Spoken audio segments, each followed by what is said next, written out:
Welcome master K അക്കാഡമിയുടെ പുതിയൊരു വീഡിയോയിലേക്ക് എല്ലാവർക്കും സ്വാഗതം. അപ്പോൾ ഇന്ന് നമ്മൾ സ്റ്റാർട്ട് ചെയ്യുന്നത് വൈറോളജി സെക്ഷനാണ്. വൈറോളജി സെക്ഷൻ്റെ ഫസ്റ്റ് ടോപ്പിക് ആയിട്ടുള്ള സിസ്റ്റമിക് ആൻഡ് ക്ലിനിക്കൽ വൈറോളജി എന്ന് പറയുന്ന ടോപ്പിക്കാണ്. അപ്പോൾ ഇത് കുറച്ച് വാസ്റ്റ് ആയതുകൊണ്ട് തന്നെ ഞാനിതിൻ്റെ ഒരു സെക്ഷൻ മാത്രമാണ് ഇന്ന് എടുക്കുന്നത്. ഓക്കെ, അപ്പോൾ വൈറോളജി എന്ന് പറഞ്ഞാൽ എന്താണ്? സ്റ്റഡി ഓഫ് വൈറസിനെയാണ് അല്ലെങ്കിൽ വൈറസുകളെ പറ്റിയിട്ടുള്ള പഠനത്തിനെയാണ് നമ്മൾ എന്തെന്ന് പറയുന്നത്? വൈറോളജി എന്ന് പറയുന്നത്. അപ്പം എന്താണ് വൈറസ്, അല്ലെ വൈറസിന്റെ ജനറൽ പ്രോപ്പർട്ടീസ് എന്താണെന്നാണ് നമ്മൾ നോക്കാൻ പോകുന്നത്. ഓക്കെ, അപ്പോൾ virus are the smallest unicellular organism that are obligate intracellular.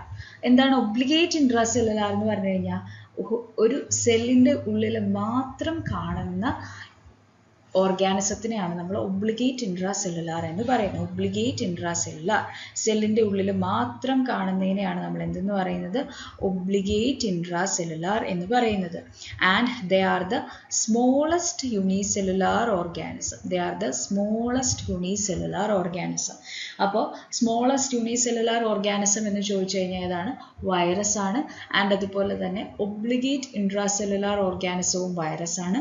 പക്ഷേങ്കിൽ ഒബ്ലിഗേറ്റ് ഇൻട്രാസെല്ലുലാർ ഓർഗാനിസത്തിൽ വൈറസ് മാത്രമല്ല വരുന്നത്, അതിനകത്ത് ബാക്ടീരിയാസിൽ തന്നെ റിക്കറ്റ്സിയ പോലെയുള്ള ചില ബാക്ടീരിയാസുകളും വരുന്നുണ്ട്. അപ്പോൾ അതൊന്ന് ശ്രദ്ധിക്കണം. പക്ഷേ smallest unicellular organism that are obligate intracellular എന്ന് ചോദിച്ചു കഴിഞ്ഞാൽ അത് വൈറസ് തന്നെയാണ്. Okay, then next is they are the most primitive microorganism infecting man. എന്ന് പറഞ്ഞാൽ എന്തായിരിക്കും? അതായത് നമുക്കറിയാം വൈറസ് എന്ന് പറഞ്ഞാൽ ഭയങ്കര സിമ്പിൾ ആയിട്ടുള്ള, അതായത് സ്ട്രക്ചർ നോക്കുകയാണെങ്കിൽ ഭയങ്കര സിമ്പിളാണ്. അതിനെന്തില്ല, സ്വന്തമായിട്ട് അവർക്ക് സർവൈവ് ചെയ്യാൻ പറ്റത്തില്ല. അത് എപ്പോഴും ഏത് ഹോസ്റ്റിലാണോ കയറിയത് ആ ഹോസ്റ്റിനെ ഡിപ്പെൻഡ് ചെയ്താൽ മാത്രമേ അതിന് ജീവിക്കാൻ പറ്റത്തുള്ളൂ. ആൻഡ് അത് ലിവിങ് ആൻഡ് നോൺ ലിവിങ് ആ ഒരു ബൗണ്ടറിയിൽ ഇങ്ങനെ ജീവിക്കുന്ന ഒരു ഓർഗാനിസമാണ്. അതായത് ലിവിങ് ആണോ എന്ന് ചോദിച്ചാൽ ലിവിങ് ആണ്, നോൺ ലിവിങ് ആണോ എന്ന് ചോദിച്ചാൽ നോൺ ലിവിങ് ആണ്. കാരണം അതിനെന്തില്ല, അതിന് സ്വന്തമായിട്ടൊന്നും സിന്തസൈസ് ചെയ്യാൻ പറ്റത്തില്ല. അപ്പം എപ്പോഴും അത് ഹോസ്റ്റിനെ ഡിപ്പെൻഡ് ചെയ്ത് മാത്രം ജീവിക്കുന്നതുകൊണ്ടാണ് അതിനെ പ്രിമിറ്റീവ് മൈക്രോ ഓർഗാനിസം ആണ് എന്ന് പറയുന്നത്. ഓക്കെ, നെക്സ്റ്റ് എന്ന് പറഞ്ഞു കഴിഞ്ഞാൽ they possess either DNA or RNA but never both. അതായത് നമ്മുടെ ഹ്യൂമൻസിൻ്റെയും ആനിമൽസിൻ്റെയും പ്ലാന്റ്സിൻ്റെയും ബാക്ടീരിയയുടെയും ഫംഗയുടെയും അങ്ങനെ എല്ലാ ലിവിങ് ഓർഗാനിസംസ് എടുത്ത് നോക്കിക്കഴിഞ്ഞാൽ അവരുടെ എല്ലാം സെല്ലിൻ്റെ ഉള്ളിൽ എന്ത് കാണും? DNA ഉണ്ട്, അതുപോലെ തന്നെ RNA. DNA എന്ന് പറഞ്ഞാൽ എന്താണ്? Deoxy റൈബോ nucleic acid. RNA എന്ന് പറഞ്ഞു കഴിഞ്ഞാൽ എന്താണ്? റൈബോ ന്യൂക്ലിക് ആസിഡ്. ഓക്കെ, അപ്പം ഇത് രണ്ടും നമ്മുടെ എല്ലാ ബോഡിയിലുണ്ട്. പക്ഷേ വൈറസിനെ എടുക്കുകയാണെന്നുണ്ടെങ്കിൽ വൈറസിൽ ഒന്നെങ്കിൽ DNA കാണും അല്ലെങ്കിൽ RNA കാണും. ഒരിക്കലും രണ്ടും ഒരുമിച്ച് കാണത്തില്ല. അതൊരു വലിയൊരു പോയിന്റാണ്. Okay, never both. ഓക്കെ, രണ്ടും ഒരിക്കലും ഒരുമിച്ച് കാണത്തില്ല.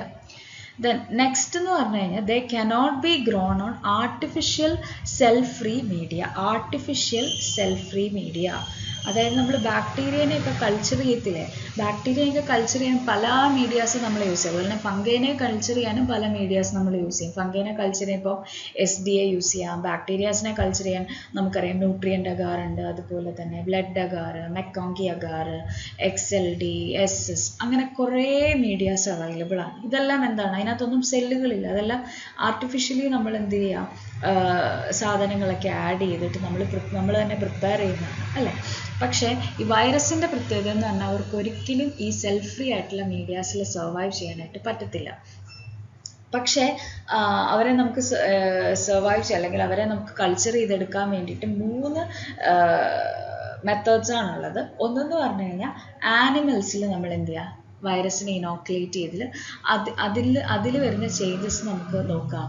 അല്ലെങ്കിൽ ആ വൈറസ് ആ ആനിമലിൽ ഗ്രോ ചെയ്യുമല്ലോ, ആ ആനിമലിൽ ഗ്രോ ചെയ്തിട്ട് ആ ആനിമലിൻ്റെ എവിടെയാണോ ഗ്രോ ചെയ്തത് അത് നമ്മൾ ഐസൊലേറ്റ് ചെയ്തെടുത്തിട്ട് നമുക്ക് സ്റ്റഡി ചെയ്യാം. അതുപോലെ തന്നെയാണ് എംബ്രിയോണേറ്റഡ് ആയിട്ടുള്ള എഗ്ഗ്. മെയിനായിട്ട് നമ്മൾ ഹെന്നിൻ്റെ എഗ്ഗാണ് യൂസ് ചെയ്യുന്നത്. പിന്നെ ഡക്കിൻ്റെ എഗ്ഗ് നമ്മളിപ്പം വാക്സിനൊക്കെ ഉണ്ടാക്കാൻ വേണ്ടിയിട്ട് ഒക്കെ നമുക്ക് ഡക്കിൻ്റെ എഗ്ഗ് യൂസ് ചെയ്യാം. അപ്പം എംബ്രിയോണേറ്റഡ് ആയിട്ടുള്ള ഹെൻ ഒരു 12 to 15 ആ ഒരു ഡേയ്സ്, അത്രയും ഡേ പഴക്കമുള്ള എഗ്ഗാണ് നമ്മൾ എടുക്കുന്നത്. ആ എഗ്ഗിൻ്റെ പല സൈഡ്സ്, പല മെംബ്രെയിൻ ഉണ്ടല്ലോ എഗ്ഗിന്, ആ പല മെംബ്രെയിൻസിലേക്കായിരിക്കും നമ്മൾ ഇനോക്കുലേറ്റ് ചെയ്യുക. അതൊക്കെ നമ്മൾ ഡീറ്റെയിൽഡ് ആയിട്ട് പിന്നെ നമുക്ക് നോക്കാം. ഓക്കെ, അപ്പോൾ എഗ് ഇനോക്കുലേഷൻ ഉണ്ട്. ആൻഡ് മൂന്നാമത്തെയാണ് ഏറ്റവും ഇമ്പോർട്ടൻ്റ് ആയിട്ടുള്ളതും ഏറ്റവും കോമൺ ആയിട്ട് നമ്മൾ ചെയ്യുന്നതാണ് ടിഷ്യൂ കൾച്ചർ മെത്തേഡ് എന്ന് പറയുന്നത്. അതായത് പല ടൈപ്പിലുള്ള ടിഷ്യൂസ് ഉണ്ട്, ലൈക്ക് ഹെലാ സെൽസ്, ഹെപ്റ്റോ സെൽസ്, മെക്കോയി, അങ്ങനെ പല type of cells tissues available ആണ്. അപ്പോൾ ഇങ്ങനെയുള്ള ടിഷ്യൂസ് എടുക്കുക, അതിൽ നമ്മൾ എന്ത് ചെയ്യും, വൈറസിനെ കൾച്ചർ ചെയ്യും. അപ്പോൾ ഇങ്ങനെ മാത്രമേ ഉള്ളൂ നമുക്ക് വൈറസിനെ കൾച്ചർ ചെയ്യാനായിട്ട് പറ്റത്തുള്ളൂ. ഓക്കെ, നെക്സ്റ്റ് പോയിന്റ് എന്ന് പറഞ്ഞു കഴിഞ്ഞാൽ ഇവർ ഇത്രയും ചെറിയൊരു ഓർഗാനിസം ആണ്, എന്നാലും ഇവർ മൾട്ടിപ്ലൈ ചെയ്യുന്നത് ഒരു കോംപ്ലക്സ് ആയിട്ടുള്ള മെത്തേഡ് വഴിയാണ്. നമ്മുടെ ബാക്ടീരിയ ഒക്കെ മൾട്ടിപ്ലൈ ചെയ്യുന്നത് എങ്ങനെയാണ്? ബഡ്ഡിങ് അല്ലെങ്കിൽ ബൈനറി ഫിഷൻ. ബഡ്ഡിങ് എന്ന് പറയുന്നത് ചില ഫംഗയാണ് ബഡ്ഡിങ് വഴി മൾട്ടിപ്ലൈ ചെയ്യുന്നത്. But most of the organisms multiply ചെയ്യുന്നത് ബൈനറി ഫിഷൻ വഴിയാണ്. പക്ഷേ ഈ വൈറസിനെ നോക്കുകയാണെന്നുണ്ടെങ്കിൽ ഈ വൈറസ് ഒരു കോംപ്ലക്സ് ആയിട്ടുള്ള ഒരു മെത്തേഡാണ്, അതൊരു സ്റ്റെപ്പ് ബൈ സ്റ്റെപ്പ് ആയിട്ടുള്ള ഒരു പ്രോസസ്സാണ്. ആ ഒരു രീതിയിൽ മാത്രമാണ് അവരെന്ത് ചെയ്യുന്നത്, മൾട്ടിപ്ലൈ ചെയ്യുന്നത്. ഓക്കെ, അപ്പോൾ അതാണ് അടുത്ത പോയിന്റ്. നെക്സ്റ്റ് എന്ന് പറഞ്ഞു കഴിഞ്ഞാൽ വൈറസിന് പ്രോപ്പർ ആയിട്ടുള്ള ഒരു സെല്ലുലാർ ഓർഗനൈസേഷൻ ഒന്നും ഉണ്ടാവില്ല. ലൈക്ക് അതിന് സെൽ മെംബ്രെയിനോ അല്ലെങ്കിൽ സെല്ലുലാർ ഓർഗനൽസോ പ്രോപ്പർ ആയിട്ടുള്ള സൈറ്റോപ്ലാസോ അങ്ങനെയുള്ള ഒന്നും ആരിൽ കാണത്തില്ല, ഈ പറയുന്ന വൈറസിൽ കാണാറില്ല. നെക്സ്റ്റ് എന്ന് പറയുന്നത് they lack enzymes necessary for protein and nucleic acid synthesis. അതൊരു ഇമ്പോർട്ടൻ്റ് ആയിട്ടുള്ള ഒരു എന്താ പറയുക പോയിന്റ് ആണ്. എന്തില്ല, they lack enzymes ഒന്നും തന്നെ ഇല്ല that is necessary for protein and nucleic acid synthesis. nucleic acid എന്ന് പറഞ്ഞു കഴിഞ്ഞാൽ എന്താണ്? DNA അല്ലെങ്കിൽ RNA. ഇപ്പോൾ DNAയോ RNA ഇല്ലാതെ സർവൈവ് ചെയ്യാൻ പറ്റുമോ? ഇല്ല. അതുപോലെ തന്നെ പ്രോട്ടീൻ എന്ന് പറയുന്നതാണ് അതിൻ്റെ ഔട്ടർ കവറിങ് ഒക്കെയാണ്, അതിൻ്റെ ഒരു ക്യാപ്സിഡ് എന്നൊക്കെ പറയും. ആ ഒരു ക്യാപ്സിഡൊക്കെ ഉണ്ടാക്കാനും ഒക്കെയുള്ള എൻസൈംസ് ആരിലില്ല, ഈ വൈറസിലില്ല. അപ്പോൾ അവരെന്താ ചെയ്യുന്നത്? അവർ ഏത് സെല്ലിലാണോ കയറിയത് ആ സെല്ലിനെ ഡിപ്പെൻഡ് ചെയ്യും. അതുകൊണ്ടാണ് ഇവർ നമ്മൾ ഓൾറെഡി പറഞ്ഞല്ലോ ഒബ്ലിഗേറ്റ് ഇൻട്രാസെല്ലുലാർ ആണ്, അതൊക്കെ കൊണ്ടാണ് ഇവർ ഒബ്ലിഗേറ്റ് ഇൻട്രാസെല്ലുലാർ ആയിട്ട് മാറിയത്.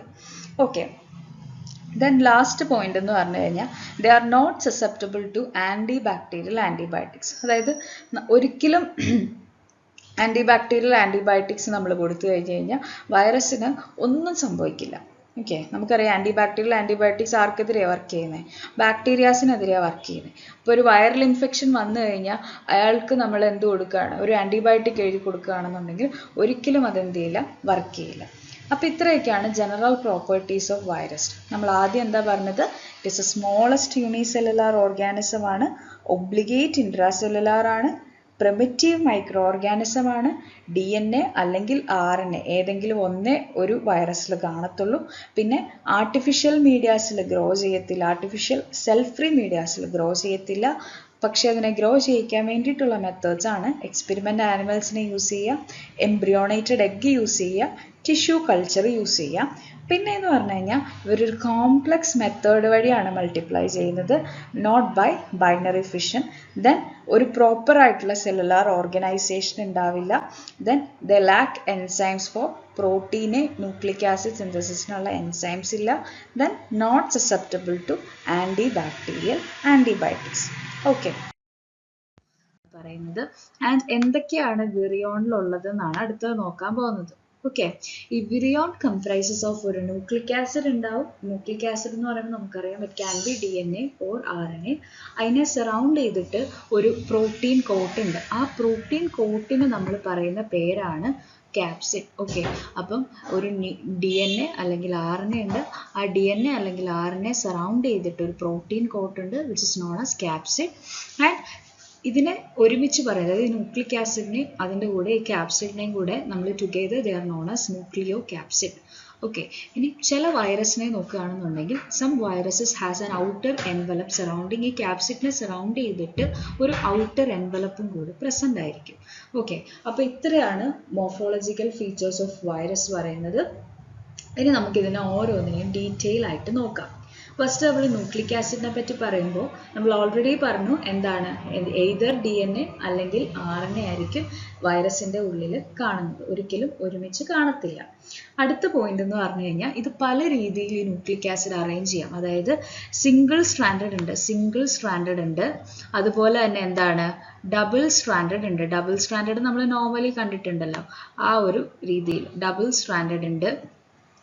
ദെൻ എന്താണ് സർക്കുലാർ ഉണ്ട്, സർക്കുലാർ ആയിട്ടുള്ള DNA ഉണ്ട്, അതുപോലെ തന്നെ ലീനിയർ ആയിട്ടുള്ള DNA ഉണ്ട്, പിന്നെ സെഗ്മെന്റഡ്, അതായത് ഈ ന്യൂക്ലിക് ആസിഡ് ചില വൈറസിന്റെ ഉള്ളിൽ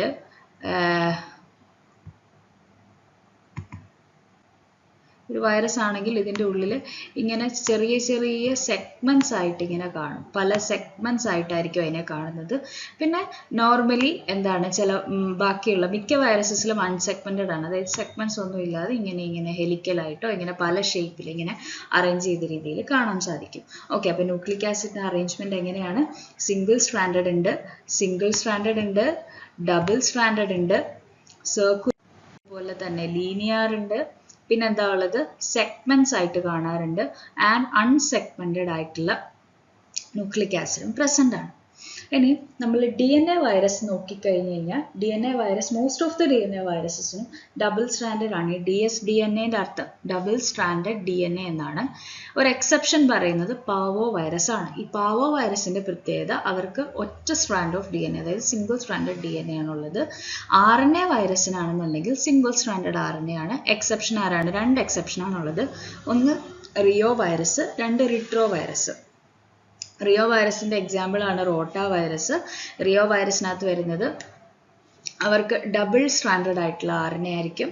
റിട്രോ വൈറസിന്റെ പ്രത്യേകത, റിട്രോ വൈറസ് എന്ന് പറയുമ്പോൾ നമ്മുടെ HIV വൈറസ് ഉണ്ടല്ലോ, HIV വൈറസിന്റെ പ്രത്യേകത എന്ന് പറഞ്ഞു കഴിഞ്ഞാൽ രണ്ട് copies of single stranded RNA ആണുള്ളത്. അപ്പം ഇതാണ് HIV വൈറസ് എങ്കിൽ സിംഗിൾ സ്ട്രാൻഡഡ് RNA, ഒരു സിംഗിൾ സ്ട്രാൻഡഡ് RNA കാണും, അതുപോലത്തെ തന്നെ വേറൊരു സിംഗിൾ സ്ട്രാൻഡഡ് RNAയും കൂടെ കാണും. അതാണ് റിട്രോ വൈറസിന്റെ പ്രത്യേകത, രണ്ട് കോപ്പിയാണ്. മറ്റേതെന്ന് പറഞ്ഞാൽ ഡബിൾ സ്ട്രാൻഡഡ് എന്ന് പറഞ്ഞാൽ ഈ രീതിയിലല്ല കാണുന്നത്. അപ്പം ഇങ്ങനല്ല കാണുന്നത്, ഈ ഒരു രീതിയിലായിരിക്കും ആരെ കാണുന്നത്? റിട്രോ വൈറസിന്റെ ന്യൂക്ലിക് ആസിഡ് കാണുന്നത്. മനസ്സിലായോ? അപ്പൊ ഇങ്ങനെ ഓർത്താൽ മതി, DNA എന്ന് പറയുന്നത് എപ്പോഴും എന്തായിരിക്കും? ഡബിൾ ആയിരിക്കും, ഡബിൾ സ്ട്രാൻഡഡ് ആയിരിക്കും. എക്സെപ്ഷൻ പറയുന്ന ആരാണ്? Parvo virus. പാർവോ വൈറസിന് എന്താണ്? സിംഗിൾ സ്ട്രാൻഡഡ് DNA ആണ്. RNA വൈറസ് നോക്കിക്കഴിയുമ്പോൾ അതെന്തായിരിക്കും? നേരെ ഓപ്പോസിറ്റ്, എല്ലാം സിംഗിൾ സ്ട്രാൻഡഡ് ആണ്. രണ്ട് എക്സെപ്ഷൻ ഉള്ളത് റിയോ വൈറസും റിട്രോ വൈറസും. റിയോ വൈറസിനകത്ത് വരുന്നത് റോട്ട വൈറസ്, റിട്രോ വൈറസിനകത്ത് വരുന്നത് HIV. റോട്ട വൈറസിന്റെ പ്രത്യേകത അവർക്ക് എന്താണ്? ഡബിൾ സ്ട്രാൻഡഡ് RNA ആണുള്ളത്. റിട്രോ വൈറസിന്റെ പ്രത്യേകത എന്താണ്? അവർക്ക് 2 copies of single stranded RNA ആണ് ഉള്ളത്. ഓക്കെ, റിട്രോ വൈറസിനകത്താണ് HIV ഒക്കെ വരുന്നത്. Okay, then nucleic acid of most of the virus are unsegmented. Exception പറയുന്ന ആരാണ്? Bunya virus, influenza virus, rota virus, arena virus. അതിനെന്തുണ്ട്? മൾട്ടിപ്പിൾ സെഗ്മെന്റ്സ് ഓഫ് RNA ഉണ്ട്. നമ്മൾ already ഇവിടെ കാണിച്ചല്ലോ, എന്താ പല സെഗ്മെന്റ്സ് ആയിട്ടുണ്ടല്ലോ.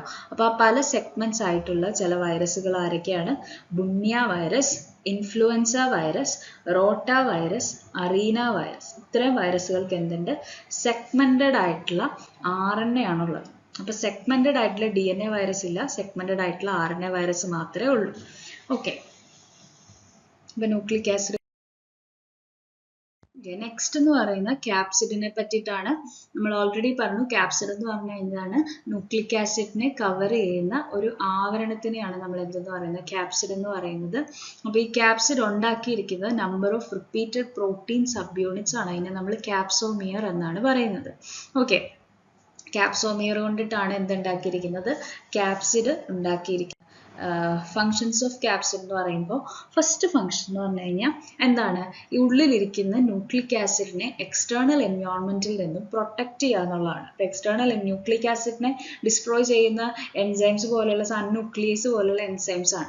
അപ്പം അങ്ങനെയുള്ള എൻസൈംസിൽ നിന്നും എന്ത് ചെയ്യും? പ്രൊട്ടക്ട് ചെയ്യും. Protects the nucleic acid core from external environment. അതാണ് ഒരു പോയിന്റ്, ഒരു ഫങ്ഷൻ എന്ന് പറയുന്നത്. പിന്നെയെന്ന് പറഞ്ഞു കഴിഞ്ഞാൽ നമുക്കറിയാം എൻവലപ്ഡ് വൈറസ് ഉണ്ട്, നോൺ എൻവലപ്ഡ് വൈറസ് ഉണ്ട്.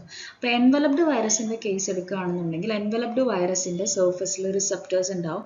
അത് പോയിട്ട് ഹോസ്റ്റ് സെൽ സർഫസ് റിസപ്റ്ററുമായിട്ട് ബൈൻഡ് ചെയ്തിട്ടാണ് ഒരു സെല്ലിന്റെ ഉള്ളിലേക്ക് എൻറ്റർ ചെയ്യുന്നത്. പക്ഷെ നോൺ എൻവലപ്ഡ് വൈറസിന് എന്തില്ല? എൻവലപ്പ് ഇല്ലാത്തത് കൊണ്ട് തന്നെ ഈ ക്യാപ്സിഡാണ് എന്ത് ചെയ്യുന്നത്? ഈ ഹോസ്റ്റ് സെല്ലിന്റെ സർഫസിലുള്ള റിസപ്റ്ററിൽ പോയി ബൈൻഡ് ചെയ്തിട്ട് സെൽ എൻട്രിക്ക് വേണ്ടിയിട്ട് ഹെൽപ്പ് ചെയ്യുന്നത്. ഓക്കെ, ദെൻ നെക്സ്റ്റ് എന്ന് പറയുന്നത് ഇത് ആൻറ്റിജനിക് ആണ്. ആൻഡ് അതുപോലെ തന്നെ ഓരോ വൈറസിനും സ്പെസിഫിക് ആണ്. ആൻറ്റിജനിക് എന്ന് പറഞ്ഞു കഴിഞ്ഞാൽ എന്താണ്? ആൻറ്റിജനിക് എന്ന് പറഞ്ഞു കഴിഞ്ഞാൽ നമ്മുടെ ബോഡിയിൽ എത്തിക്കഴിഞ്ഞ് കഴിഞ്ഞാൽ ഒരു ആൻറ്റിജൻ ആയിട്ട് ആക്ട് ചെയ്യുകയും അതിനെതിരെ ഒരു ആൻറ്റിബോഡി പ്രൊഡ്യൂസ് ചെയ്യുകയും ചെയ്യും. ഓക്കെ, അതാണ് ആ ആൻറ്റിജനിക് എന്നുകൊണ്ട് വാക്കിനോട് ഉദ്ദേശിക്കുന്നത്. അതുപോലെ തന്നെ ഇത് ഓരോ വൈറസിനും സ്പെസിഫിക് ആണ്. ഇപ്പോൾ ഒരു വൈറസിൽ കാണുന്ന ക്യാപ്സിഡ് ആയിരിക്കില്ല അടുത്ത വൈറസിൽ കാണുന്നത്. അപ്പോൾ അതിൻ്റെ എല്ലാം ആൻറ്റിജൻസ് ഡിഫറെൻ്റ് ആയിരിക്കും. ഓക്കെ, അപ്പോൾ ഇതിൻ്റെ മെയിൻ ഗുണം എന്തെന്ന് വെച്ച് കഴിഞ്ഞാൽ എന്താണ്? ഡയഗ്നോസിസിന് വേണ്ടിയിട്ട് നമുക്ക് എന്ത് ചെയ്യാം? ഇതിനെ നമുക്ക് യൂസ് ചെയ്യാം. ഓക്കെ, ഡയഗ്നോസിസിന് വേണ്ടിയിട്ടാണ് ഈ ഒരു ക്യാപ്സിഡിനെ വെച്ചിട്ട് നമുക്ക് ഡയഗ്നോസ്റ്റിക് പേർപ്പസിന് വേണ്ടിയിട്ട് യൂസ് ചെയ്യാം. ഓക്കെ, അപ്പോൾ അത്രയാണ് ക്യാപ്സിഡ് എന്ന് പറയുന്നത്. Next is about symmetry. സിമെട്രീനെ പറ്റി പറയുകയാണെന്നുണ്ടെങ്കിൽ എന്താണ്? Depending upon the arrangement of capso, അതായത് ഈ ക്യാപ്സോമിയർ ന്യൂക്ലിക് ആസിഡിന്റെ ചുറ്റും 3 രീതിയിലാണ് അറേഞ്ച് ചെയ്തിരിക്കുന്നത്. അത് ഏതൊക്കെയാണ്? ഐക്കോസാഹെഡ്രൽ സിമെട്രി ഉണ്ട്, ഐക്കോസാഹെഡ്രൽ സിമെട്രി അല്ലെങ്കിൽ cubical symmetry, helical symmetry and complex symmetry. Okay, അങ്ങനെ 3 സിമെട്രി ആണുള്ളത്. ഐക്കോസാഹെഡ്രൽ, ഹെലിക്കൽ, കോംപ്ലക്സ്. എന്താണ് ഐക്കോസാഹെഡ്രൽ? ഐക്കോസാഹെഡ്രൽ എന്ന് പറഞ്ഞു കഴിഞ്ഞാൽ the capsomeres are arranged as if they lay on the face of an icosahedron. Such viruses have a rigid structure and all DNA viruses except pox virus and most of the RNA virus have icosahedral symmetry. അപ്പോൾ ഐക്കോസാഹെഡ്രൽ എന്ന് പറഞ്ഞാൽ ആ ഒരു cubical structure ഉണ്ടല്ലോ, അതുപോലെ ഇരിക്കും. Okay, അപ്പോൾ ഈ ക്യാപ്സോമിയർ എങ്ങനെയാണ് അറേഞ്ച് ചെയ്തിരിക്കുന്നത്? ഒരു ഐക്കോസാഹെഡ്രന്റെ ഫേസസിൽ ഇരിക്കുന്ന പോലെയാണ് എന്തിരിക്കുന്നത്? ഈ പറയുന്ന ക്യാപ്സോമിയർ അറേഞ്ച് ചെയ്തിരിക്കുന്നത്. അപ്പോൾ അത് നല്ല റിജിഡ് ആയിട്ടായിരിക്കും ആ ഒരു വൈറസ്, ആ ഒരു രീതിയിൽ അറേഞ്ച് ചെയ്തിരിക്കുന്ന വൈറസ് എന്ന് പറയുന്നത് എങ്ങനെയാണ്? ഭയങ്കര റിജിഡ് ആയിരിക്കും.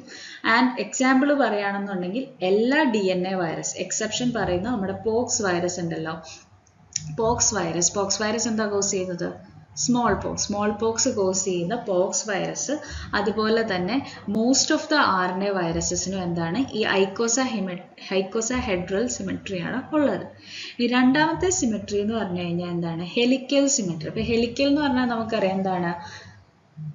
ഇങ്ങനെ കോയിൽഡ് ആയിട്ടുള്ള അല്ലേ, കോയിൽഡ് ആയിട്ടുള്ള സ്ട്രക്ചർ ആയിരിക്കും അല്ലേ. അപ്പം ഹെലിക്കൽ സിമെട്രി എന്ന് പറഞ്ഞു കഴിഞ്ഞാൽ the capsomeres are coiled surrounding the nucleic acid. Nucleic ആസിഡിനെ സറൗണ്ട് ചെയ്ത് ഇങ്ങനെ കോയിൽ ചെയ്തിട്ടായിരിക്കും ഈ ഹെലിക്കൽ സിമെട്രിയിൽ കാണുന്നത്. അപ്പോൾ അങ്ങനെയുള്ള വൈറസ് എന്ന് പറഞ്ഞാൽ ഭയങ്കര ഫ്ലെക്സിബിൾ ആയിരിക്കും. നമുക്കറിയാം കോയിൽ ചെയ്തിട്ടുള്ളത് കൊണ്ട് ഭയങ്കര ഫ്ലെക്സിബിൾ ആയിരിക്കും. അതിൻ്റെ എക്സാമ്പിൾ കുറച്ച് RNA വൈറസസ് മാത്രമേ ഉള്ളൂ. Like myxo virus, rhabdo virus, filo virus, bunya virus, ഇങ്ങനെയുള്ള കുറച്ച് വൈറസുകൾ മാത്രമാണ് ഹെലിക്കൽ സിമെട്രി കാണിക്കുന്നത്. ഓക്കെ, നെക്സ്റ്റ് എന്ന് പറയുന്നതാണ് കോംപ്ലക്സ് സിമെട്രി. കോംപ്ലക്സ് സിമെട്രി എന്ന് പറഞ്ഞു കഴിഞ്ഞാൽ പോക്സ് വൈറസിന് എന്തില്ല? ഐക്കോസാഹെഡ്രൽ സിമെട്രി അല്ല, ഹെലിക്കൽ സിമെട്രി അല്ല, പക്ഷെ അതിനൊരു ഭയങ്കര ഒരു കോംപ്ലക്സ് ആയിട്ടുള്ളൊരു സിമെട്രിയാണ്. അപ്പോൾ ആ ഒരു പോക്സ് വൈറസിന് മാത്രമാണ് എന്തുള്ളത്? കോംപ്ലക്സ് സിമെട്രി ഉള്ളത്. ഓക്കെ, അപ്പോൾ 3 ടൈപ്പ് ഓഫ് സിമെട്രി മനസ്സിലായെന്ന് വിശ്വസിക്കുന്നു. എന്ന് പറയുന്നതാണ് എൻവലപ്പ്. അപ്പൊ നമ്മൾ ആദ്യം ന്യൂക്ലിക് ആസിഡിനെ പറ്റി പറഞ്ഞു, നെക്സ്റ്റ് പറഞ്ഞത് ക്യാപ്സിഡിനെ പറ്റി പറഞ്ഞു. ആൻഡ് ചില വൈറസിന് മാത്രം എന്തുണ്ടെന്നാണ് നമ്മൾ പറഞ്ഞത്? ഒരു എൻവലപ്പ് ഉണ്ട്. അങ്ങനെയുള്ള വൈറസിനെ നമ്മൾ എന്തെന്ന് പറയും? എൻവലപ്ഡ് വൈറസ് എന്നാണ് പറയുന്നത്. ഓക്കെ, എന്താണ് എൻവലപ്പ്? ഓൾറെഡി നമ്മൾ പറഞ്ഞു ന്യൂക്ലിയോ ക്യാപ്സിഡ് എന്തായിരുന്നു? ന്യൂക്ലിക് ആസിഡും ക്യാപ്സിഡും കൂടെ ഇരിക്കുന്നതിന് പറയുന്നതാണ് ന്യൂക്ലിയോ ക്യാപ്സിഡ് അല്ലേ. അപ്പൊ ന്യൂക്ലിയോ ക്യാപ്സിഡിനെ സറൗണ്ട് ചെയ്യുന്ന എൻവലപ്പിനെ നമ്മൾ എന്തെന്ന് പറയും? എൻവലപ്പ് എന്ന് പറയും. ഓക്കെ, എൻവലപ്പ് എന്ന് പറയുന്നത് ലിപ്പോ പ്രോട്ടീൻ ഇൻ നേച്ചറാണ്. ലിപ്പോ പ്രോട്ടീൻ എന്ന് പറയുമ്പോൾ അതിനകത്ത് ലിപ്പിഡും ഉണ്ട്, അതുപോലെ തന്നെ പ്രോട്ടീനും ഉണ്ട്. അപ്പോൾ ഈ ലിപ്പിഡ് പാർട്ട് എന്ന് പറയുന്നത് ഹോസ്റ്റ് സെൽ മെംബ്രെയിൻ ഡിറൈവ്ഡ് ആണ്. അതായത് നമ്മുടെ സെല്ലിൻ്റെ ഉള്ളിൽ അതാണല്ലോ അത് സർവൈവ് ചെയ്യുന്നത്. അപ്പോൾ ആ ഹോസ്റ്റ് സെല്ല് നമ്മുടെ സെല്ലിൻ്റെ ഉള്ളിൽ അതെന്ത് ചെയ്യും? മൾട്ടിപ്ലൈ ചെയ്യുന്ന സമയത്ത് ഹോസ്റ്റ് സെല്ലിൽ നിന്നും എന്ത് കിട്ടും? കുറച്ച് ലിപ്പിഡ് പാർട്ട് അവർക്ക് അക്യുമുലേറ്റ് ചെയ്യും. അപ്പം അതാണ് ആ എൻവലപ്പിൻ്റെ ഒരു ഭാഗം. മറ്റേ ഭാഗം എന്ന് പറയുന്നത് പ്രോട്ടീനാണ്. ആ പ്രോട്ടീൻ വൈറസ് തന്നെ കോഡ് ചെയ്തെടുക്കുന്നതാണ്. ഓക്കെ, അപ്പോൾ നമ്മൾ പറഞ്ഞു എൻവലപ്പ് എന്താണ്? ലിപ്പോ പ്രോട്ടീൻ ആണ്. ലിപ്പിഡ് പാർട്ട് എന്ന് പറയുന്നത് ഹോസ്റ്റ് സെൽ മെംബ്രെയിനിൽ നിന്നും, പ്രോട്ടീൻ പാർട്ട് എന്ന് പറയുന്നത് എവിടെ നിന്നുമാണ്? വൈറസിൽ നിന്നും തന്നെയാണ് കോഡ് ചെയ്ത് വരുന്നത്. ഓക്കെ, ഇനി നമ്മൾ ക്യാപ്സിഡ് എന്തോ കൊണ്ട് ഉണ്ടാക്കിയിരിക്കുന്നതാണ് റിപ്പീറ്റഡ് സബ് യൂണിറ്റ്സ്, അതിന് നമ്മൾ പറയുന്ന ക്യാപ്സോമിയർ. ഓക്കെ, അപ്പം എൻവലപ്പ് ഉണ്ടാക്കിയിരിക്കുന്ന സബ് യൂണിറ്റ്സ് ഓഫ് ആ സബ് യൂണിറ്റ്സിന് പറയുന്ന പേരാണ് പെപ്ലോമേഴ്സ്. ഓക്കെ, എൻവലപ്പ് ഉണ്ടാക്കിയിരിക്കുന്ന എന്തോ കൊണ്ടാണ്? പെപ്ലോമേഴ്സ്. ഈ പെപ്ലോമേഴ്സ് എന്താണ്? It projects as spikes on the surface of envelope. എൻവലപ്പിന്റെ സർഫസിൽ നിന്ന് പുറത്തേക്ക് സ്പൈക്കായിട്ട്, അതായത് മുനകൾ പോലെ ഇങ്ങനെ തള്ളി തള്ളി നിൽക്കുന്നതിനെയാണ് നമ്മൾ എന്തെന്ന് പറയുന്നത്? പെപ്ലോമർ എന്ന് പറയുന്നത്. മനസ്സിലായോ?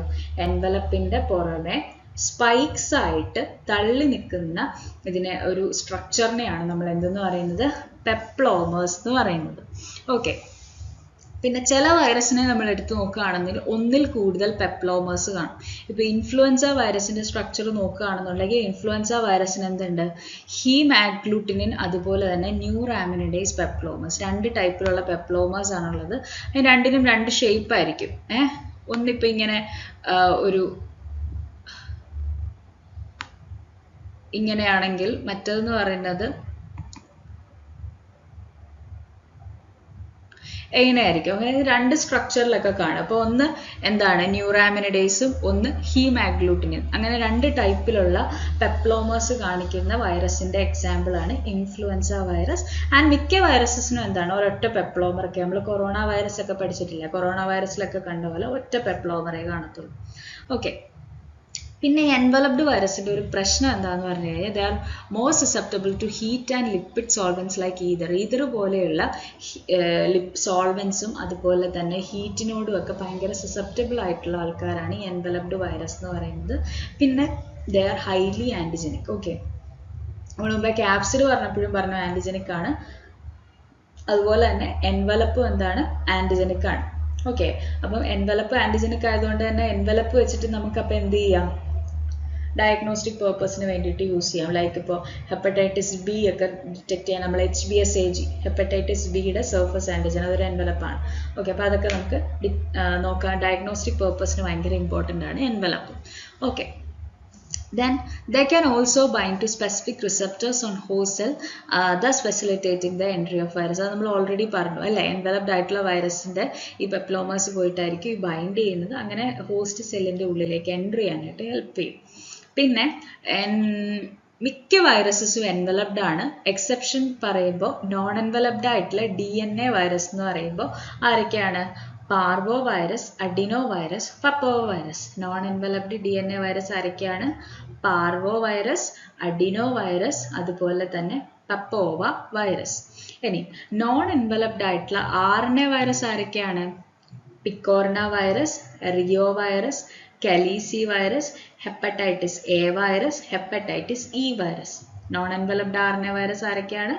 പിക്കോർണ virus, reo virus, calici virus, hepatitis A, hepatitis C. ഇത്രയും പേരാണ് നോൺ എൻവലപ്ഡ് ആയിട്ടുള്ള DNA ആൻഡ് RNA വൈറസ്. ബാക്കിയുള്ളവരൊക്കെ എന്താണ്? എൻവലപ്ഡ് ആയിട്ടുള്ള വൈറസുകളാണ്. ഓക്കെ, നെക്സ്റ്റ് എന്ന് പറയുന്നതാണ് size and shape of the virus. Okay, അപ്പം നമുക്കറിയാം ഭയങ്കര, നമ്മൾ പറഞ്ഞു സ്മോളസ്റ്റ് ആയിട്ടുള്ള മൈക്രോ ഓർഗാനിസം ആണ് എന്ത്? വൈറസ് എന്ന് പറയുന്നത്. അപ്പം ആ വൈറസിനെ നമ്മൾ മെഷർ ചെയ്യുന്ന യൂണിറ്റ് എന്ന് പറയുന്നത് ഇമ്പോർട്ടൻ്റ് ആണ്. നാനോമീറ്ററിലാണ് നമ്മൾ വൈറസിനെ എന്ത് ചെയ്യുന്നത്? മെഷർ ചെയ്യുന്നത്. ഓക്കെ, നമ്മൾ ബാക്ടീരിയനെ മെഷർ ചെയ്യുന്നത് എന്തിലാണ്? മൈക്രോമീറ്ററിലാണ്. വൈറസിനെ മെഷർ ചെയ്യുന്നത് നാനോമീറ്ററിലാണ്. അപ്പോൾ ഈ വൈറസിന്റെ സൈസ് വേരി ചെയ്യും. അതായത് 20 നാനോമീറ്റർ ഉള്ള വൈറസ് ഉണ്ട്, 400 നാനോമീറ്റർ വരെയുള്ള വൈറസ് ഉണ്ട്. ഓക്കെ, അപ്പോൾ അതിനകത്ത് ഏറ്റവും ചെറിയ വൈറസ് ആണ് പാർവോ വൈറസ്. പാർവോ വൈറസ് ഏറ്റവും ചെറിയ വൈറസ് ആണ് പാർവോ വൈറസ്. ഈ പാർവോ വൈറസ് നമ്മൾ നേരത്തെ ഒരു സ്ഥലത്ത് പറഞ്ഞായിരുന്നു. എവിടാ നോക്കുന്നുണ്ടോ? എവിടായിരുന്നു? സിംഗിൾ സ്ട്രാൻഡഡ് DNA വൈറസ് ഒരാളെ ഉള്ളത് നമ്മൾ പറഞ്ഞതാണ് പാർവോ വൈറസ്. ഓക്കെ, അപ്പോൾ ആ പാർവോ വൈറസ് ആണ് സ്മോളസ്റ്റ് വൈറസും പാർവോ വൈറസ് തന്നെയാണ്. ദെൻ ലാർജസ്റ്റ് വൈറസ് ആരാണ്? Pox virus. ലാർജസ്റ്റ് വൈറസ് ആരാണ്? Pox virus. അത് എത്ര നാനോമീറ്റർ ഉണ്ട്? 400 നാനോമീറ്ററിൻ്റെ അടുത്തുണ്ട്. Okay, then most of the animal വൈറസിന്റെ ഷേപ്പ് നോക്കിക്കഴിഞ്ഞാലും നമ്മൾ റഫ്ലി നോക്കുമ്പോൾ അത് സ്പെറിക്കൽ, നമ്മൾ പറഞ്ഞില്ല ഐക്കോസഹെഡ്രൽ സിമെട്രി ആണെങ്കിലും അതിന് നമ്മൾ റഫ്ലി നോക്കുമ്പോൾ അതിന് എന്ത് ഷേപ്പാണ്, സ്പെറിക്കൽ ഷേപ്പ് ഒക്കെ ആയിരിക്കും കാണുന്നത്. പക്ഷേ എങ്കിൽ അതിലും കുറച്ച് എക്സെപ്ഷൻസ് ഉണ്ട്. ഇപ്പം റേബീസ് വൈറസ് ഉണ്ടല്ലോ, റേബീസ് എന്ന് പറയുന്ന അസുഖം ഉണ്ടാക്കുന്ന വൈറസ് ആണ് റേബീസ് വൈറസ്. അപ്പൊ റേബീസ് വൈറസിന് എന്ത് ഷേപ്പാണുള്ളത്, ബുള്ളറ്റ് ഷേപ്പാണ്. ഉണ്ടോ, ബുള്ളറ്റ് ഷേപ്പാണ് റേബീസ് വൈറസിനുള്ളത്. ആൻഡ് എബോള വൈറസ് നോക്കുകയാണെന്നുണ്ടെങ്കിൽ എന്ത് ഷേപ്പാണ്, ഫിലമെന്റസ് ഷേപ്പാണ്. അതുപോലെ തന്നെ പോക്സ് വൈറസിനെ നോക്കുകയാണെന്നുണ്ടെങ്കിൽ ബ്രിക്ക് ഷേപ്പ്, ഇത് ഒരു കട്ട പോലെ ആയിരിക്കും ഇരിക്കുന്നത്, ബ്രിക്ക് പോലെയാണ് ഇരിക്കുന്നത്. അഡിനോ വൈറസിനെ നോക്കുകയാണെന്നുണ്ടെങ്കിൽ എന്ത് ഷേപ്പാണ്, സ്പേസ് വെഹിക്കിൾ ഷേപ്പാണ്. ഫിഗർ അത്ര ക്ലിയർ ആണോ എന്നറിയില്ല. ഇങ്ങനെ വന്നിട്ട് ഇങ്ങനെ സ്പൈക്സ് ഉണ്ട്, ഇത് കണ്ടോ, സ്പൈക്സ് ഉണ്ട്, ഇങ്ങനെ ഒരു സ്പൈക്ക് ഉണ്ടാവും. അപ്പം കറക്റ്റ് ആ ഒരു space vehicle type of appearance ആയിരിക്കും ആർക്കുള്ളത്, അഡിനോ വൈറസിനുള്ളത്.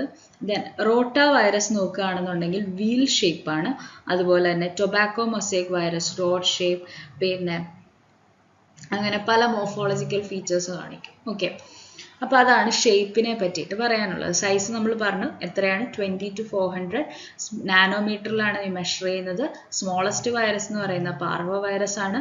ലാർജസ്റ്റ് വൈറസ് എന്ന് പറയുന്ന ആരാണ്, പോക്സ് വൈറസ് ആണ്. പിന്നെ നമ്മൾ ഡിസ്കസ് ചെയ്യാൻ പോകുന്നത് നോമൻക്ലേച്ചർ ആൻഡ് ക്ലാസിഫിക്കേഷൻ ആണ്. അപ്പോൾ നോമൻക്ലേച്ചറിനെ പറ്റി പറയുമ്പോൾ നമുക്കറിയാം viruses are grouped into families. Families എന്ന് പറയുമ്പോൾ ഓരോ ഫാമിലിയും നമ്മൾ എൻഡ് ചെയ്യുന്നത് എന്ത് വെച്ചിട്ടാണ്, വിറിഡെ എന്ന് പറയുന്ന ടേം യൂസ് ചെയ്തിട്ടാണ്. ഓക്കെ, ഫാമിലീസ് എൻഡ് ചെയ്യുന്നത് എന്ത് വെച്ചിട്ടാണ്, വിറിഡെ എന്ന് പറഞ്ഞിട്ടാണ്. On the basis of morphology, genome structure and strategies of replication. Okay, എന്തിൻ്റെ ബേസിസിലാണ് നമ്മൾ ഈ ഫാമിലി ആയിട്ട് ഗ്രൂപ്പ് ചെയ്തിരിക്കുന്നത്, അതിൻ്റെ മോർഫോളജിയുടെ ബേസിസിൽ, ജീനോം സ്ട്രക്ചറിൻ്റെ ബേസിസിൽ, റെപ്ലിക്കേഷൻ സ്ട്രാറ്റജിയുടെ ബേസിസിൽ നമ്മൾ ഓരോ ഫാമിലി ആയിട്ട് ഡിവൈഡ് ചെയ്തു. അങ്ങനെ മൊത്തം ഏകദേശം 24 ഫാമിലീസ് ആണ് ഹ്യൂമൻസിനെ ഇൻഫെക്റ്റ് ചെയ്യുന്നതിലുള്ളത്. Okay, and most of the families are further classified into genera. Genera end ചെയ്യുന്നത് വൈറസിലാണ്, ഫാമിലി എൻഡ് ചെയ്യുന്നത് എന്തിലാണ്, വിറിഡയിലും. ജനേറ എൻഡ് ചെയ്യുന്നത് എന്തിലാണ്, വൈറസിലാണ്. ദെൻ ചില ഫാമിലീസിന് എന്തുണ്ട്, സബ് ഫാമിലീസും ഉണ്ട്. ആ സബ് ഫാമിലീസിൽ ജനേറയും ഉണ്ട്. ഓക്കെ, അപ്പം ആദ്യം ഫാമിലി ഉണ്ട്, ഫാമിലിക്ക് എന്തുണ്ട്, ജനേറ ഉണ്ട്. പിന്നെ ചില ഫാമിലീസിൽ സബ് ഫാമിലി ഉണ്ട്. അപ്പോൾ ആ സബ് ഫാമിലി കഴിഞ്ഞിട്ടായിരിക്കും ജനേറ വരുന്നത്. ഓക്കെ, ദെൻ ടോട്ടൽ ഏകദേശം 24 ഫാമിലീസ് ആണ് ഹ്യൂമൻസിനെ ഇൻഫെക്റ്റ് ചെയ്യുന്നത്. അതെല്ലാം ഇമ്പോർട്ടൻ്റ് അല്ല, കുറച്ചെണ്ണം മാത്രമേ ഇമ്പോർട്ടൻ്റ് ആയിട്ട് അല്ലെങ്കിൽ കോമൺ ആയിട്ടുള്ളത് ഉള്ളൂ. ഓക്കെ, ദെൻ ക്ലാസിഫിക്കേഷൻ നോക്കുകയാണെന്നുണ്ടെങ്കിൽ നമ്മൾ മുമ്പേ പറഞ്ഞു എന്താണ്, 2 ക്ലാസ് ആയിട്ടാണ് നമ്മൾ ഡിവൈഡ് ചെയ്തത്. DNA വൈറസും ഉണ്ട്, RNA വൈറസും ഉണ്ട്. അപ്പോൾ DNA വൈറസിൽ വരുന്ന ആരൊക്കെയാണ്, herpes viridae, hepadna viridae, parvo viridae, pox viridae, adeno viridae. അത് ഫസ്റ്റ് വൺ ആണ് ഹെർപ്പിസ് വിറിഡെ. ഹെർപ്പിസ് വിറിഡയിൽ തന്നെ 6 വൈറസുകളാണുള്ളത്, റെപ്രസെൻറ്റേറ്റീവ് വൈറസുകൾ 6 എണ്ണമാണ് ഹെർപ്പിസ് വിറിഡയിലുള്ളത്. Herpes simplex virus 1, herpes simplex virus 2, varicella zoster virus, Epstein Barr virus, cytomegalo virus, human herpes virus 6, 7 and 8 ഇത്രയാണ് ഉള്ളത്. ദെൻ ഹെപ്പാട്ന വിറിഡെ, ഹെപ്പാട്ന വിറിഡയ്ക്കകത്ത് വരുന്നതാണ് ഹെപ്പറ്റൈറ്റിസ് ബി വൈറസ്. പാർവോ വിറിഡയ്ക്കകത്ത് വരുന്ന പാർവോ വൈറസ് B19. പോക്സ് വിറിഡയ്ക്കകത്ത് വരുന്ന variola അല്ലെങ്കിൽ small pox. അതുപോലെ തന്നെ molluscum contagiosum virus. Then adeno വിറിഡയ്ക്കകത്ത് ഹ്യൂമൻ അഡിനോ വൈറസ്. ഇത്രയാണ് DNA വൈറസ്. RNA വൈറസ് കുറച്ചധികം ഉണ്ട്. ഫസ്റ്റ് പറയുന്നത് picorna viridae, then calici viridae, toga viridae, flavi viridae, corona viridae, rhabdo viridae, filo viridae, paramyxo viridae. ഇത്രയല്ല കുറച്ചും കൂടി ഉണ്ട്. അപ്പോൾ ഇത്രയും നമുക്കൊന്ന് ഡീറ്റെയിൽ ആയിട്ട് അതിൻ്റെ റെപ്രസെൻറ്റേറ്റീവ് വൈറസ് ആരൊക്കെയാണെന്ന് നോക്കാം. First പിക്കോർണ viride. പിക്കോർണ വിറിഡയ്ക്കകത്ത് വരുന്നതാണ് നമ്മുടെ polio virus. And then coxsackie virus, echo virus, entero virus, rhino virus, hepatitis A virus. Then calici വിറിഡയ്ക്കകത്ത് വരുന്ന Norwalk virus, hepatitis E virus. Toga വിറിഡയ്ക്ക് വരുന്നത് ആരാണ്, rubella virus, eastern equine encephalitis virus, western equine encephalitis virus. Then flavi വിറിഡയിൽ yellow fever virus, dengue virus, St. Louis encephalitis virus, West Nile virus, hepatitis C virus. Then corona വിരുടയിൽ വരുന്നത് corona virus like നമുക്കറിയാം സാഴ്സ്കോവ്, മെഴ്സ്കോവ്, SARS CoV 2 ഇങ്ങനെയുള്ള organisms. Then റാബ്ഡോവിരിഡയിൽ rabies virus, vesicular stomatitis virus, ഫൈലോവിരിഡയിൽ Marburg and Ebola. Then പാരാമിക്സോവിരിഡയിൽ വരുന്നതാണ് parainfluenza virus, mumps virus, measles, respiratory syncytial virus, Nipah virus, Hendra, Newcastle disease virus. Then ബാക്കി RNA virus ആണ്. Orthomyxoviridae ഉണ്ട്, bunyaviridae, arenaviridae, reoviridae, retroviridae. ഓർത്തോമിക്സോയിൽ വരുന്നതാണ് influenza virus A, B, C and D. ബുന്യാവിരിഡയിൽ വരുന്നതാണ് hanta virus, California encephalitis virus, sandfly fever virus. അറിനാവിരിഡയിൽ വരുന്നത് lymphocytic choriomeningitis virus, Lhasa fever virus, South American haemorrhagic fever virus. റിയോവിരിഡയിൽ rota, reo, Colorado tick fever virus. റിട്രോവിരിഡയിൽ HTLV പറയുമ്പോൾ human T lymphotropic virus. HIV പറയുമ്പോൾ human immunodeficiency virus. ഇത്രയും വൈറസുകളാണ് മൊത്തത്തിൽ common ആയിട്ട്, ഇത്രയല്ല ഇനിയുണ്ട്, കോമൺലി നമുക്ക് ഹ്യൂമൻസിന് ഇൻഫെക്ഷൻ ഉണ്ടാക്കുന്ന ഇത്രയും പേരാണ്. ആൻഡ് ഇത് ഡീറ്റെയിൽ ആയിട്ട് നെക്സ്റ്റ് സെഷനിലായിരിക്കും നമ്മൾ എടുക്കുന്നത്. ഓക്കെ, നെക്സ്റ്റ് നമ്മൾ ഡിസ്കസ് ചെയ്യാൻ പോകുന്നത് വൈറൽ റെപ്ലിക്കേഷനെ പറ്റിയിട്ടാണ്. അപ്പം നമ്മൾ ഓൾറെഡി പറഞ്ഞു വൈറൽ റെപ്ലിക്കേഷൻ എന്ന് പറയുന്ന ഒരു കോംപ്ലെക്സ് പ്രോസസ്സാണ്. അത് നോർമലി നമ്മുടെ ബഡ്ഡിങ് വഴിയോ ഫിഷൻ വഴിയോ ഒന്നുമല്ല, അതൊരു സ്റ്റെപ്പ് ബൈ സ്റ്റെപ്പ് പ്രോസസ്സാണ്. അപ്പോൾ അതിന് മെയിനായിട്ടും 4 സ്റ്റെപ്പാണുള്ളത്. ഫസ്റ്റ് സ്റ്റെപ്പ് എന്ന് പറയുന്നത് അറ്റാച്ച്മെൻറ്റ്. സെക്കൻഡ് സ്റ്റെപ്പ് എന്താണ്? Last is biosynthesis. ഓക്കെ, അപ്പോൾ ഫസ്റ്റ് സ്റ്റെപ്പ് എന്തായിരുന്നു? അറ്റാച്ച്മെൻറ്റ്. അറ്റാച്ച്മെൻറ്റ് എന്ന് പറയുമ്പോൾ പേരിൽ തന്നെ ഉണ്ട്, എന്താണ്? പോയി അറ്റാച്ച് ചെയ്യുക എന്നാണ്. അപ്പോൾ എന്തിനോടാണ് അറ്റാച്ച് ചെയ്യുന്നത്? നമ്മൾ ഓൾറെഡി പറഞ്ഞു എൻവലപ്ഡ് വൈറസ് ആണ് എന്നുണ്ടെങ്കിൽ ആ എൻവലപ്സിൽ എന്തുണ്ട്? പെപ്ലോമേഴ്സ് അല്ലെങ്കിൽ സ്പൈക്സ് ഉണ്ടെന്ന് നമ്മൾ പറഞ്ഞു. ആ സ്പൈക്സ് പോയിട്ട് ഹോസ്റ്റ് സെല്ലിൻ്റെ റിസപ്റ്ററിൽ പോയിട്ട് ബൈൻഡ് ചെയ്യും. അതല്ല നോൺ എൻവലപ്ഡ് വൈറസ് ആണ് എന്നുണ്ടെങ്കിൽ അവരുടെ ക്യാപ്സിഡ് ഡയറക്റ്റ്ലി പോയിട്ടായിരിക്കും എന്ത് ചെയ്യുന്നത്? ഹോസ്റ്റ് സെല്ലിൽ പോയിട്ട് ബൈൻഡ് ചെയ്യുന്നത്, അല്ല അറ്റാച്ച് ചെയ്യുന്നത്. ഓക്കെ, അപ്പോൾ അതാണ് ഫസ്റ്റ് സ്റ്റെപ്പ് എന്ന് പറയുന്നത്. ഓക്കെ, ഇപ്പോൾ എക്സാമ്പിൾ പറയുമ്പോൾ HIV എന്ന് പറയുന്ന ഒരു എൻവലപ്ഡ് വൈറസ് ആണ്. അതിൻ്റെ എൻവലപ്പ് ഗ്ലൈക്കോപ്രോട്ടീൻ്റെ പേരാണ് GP120 എന്ന് പറയുന്നത്. ആൻഡ് അത് വന്നിട്ട് CD4 മോളിക്യൂളാണ്, ഹോസ്റ്റ് സെൽ സർഫസിലുള്ള CD4ഉമായിട്ടാണ് ബൈൻഡ് ചെയ്യുന്നത്. നിങ്ങൾക്കറിയാമോ CD4 ഏത് ഹോസ്റ്റ് സെല്ലിൻ്റെ സർഫസിലാണ് കാണുന്നതെന്ന്? ടി സെല്ലിൻ്റെ സർഫസിൽ കാണുന്നതാണ് CD4 മോളിക്യൂൾ എന്ന് പറയുന്നത്. അതാണ് ഈ GP120 ആയിട്ട് ബൈൻഡ് ചെയ്യുന്നത് HIVയുടെ കേസിൽ. ഓക്കെ, അപ്പോൾ അറ്റാച്ച് ചെയ്തു. അടുത്ത സ്റ്റെപ്പ് എന്ന് പറയുന്നത് എന്താണ്? ഈ വൈറസിന് ഹോസ്റ്റ് സെല്ലിലേക്ക് പെനട്രേറ്റ് ചെയ്ത് ഉള്ളിലെത്തണം അല്ലേ? അപ്പോൾ അതാണ് next step is penetration. Okay, അപ്പോൾ പെനട്രേഷൻ 3 രീതിയിലാണ് നടത്തുന്നത്. ഫാഗോസൈറ്റോസിസ് അല്ലെങ്കിൽ വൈറോപെക്സിസ്, രണ്ടാമത്തത് മെംബ്രെയിൻ ഫ്യൂഷൻ, മൂന്നാമത്തതെന്ന് പറഞ്ഞാൽ injection of nucleic acid. Phagocytosis അല്ലെങ്കിൽ വൈറോപെക്സിസ് എന്ന് പറഞ്ഞു കഴിഞ്ഞാൽ എന്താണ്? It is a receptor mediated endocytosis which result in the uptake of virus particle within the endosome of host cytoplasm. നമ്മൾ ഫാഗോസൈറ്റോസിസ് കുഞ്ഞിലെ തൊട്ട് പഠിച്ചിട്ടുണ്ട്. ആ സെയിം സാധനം തന്നെയാണ്.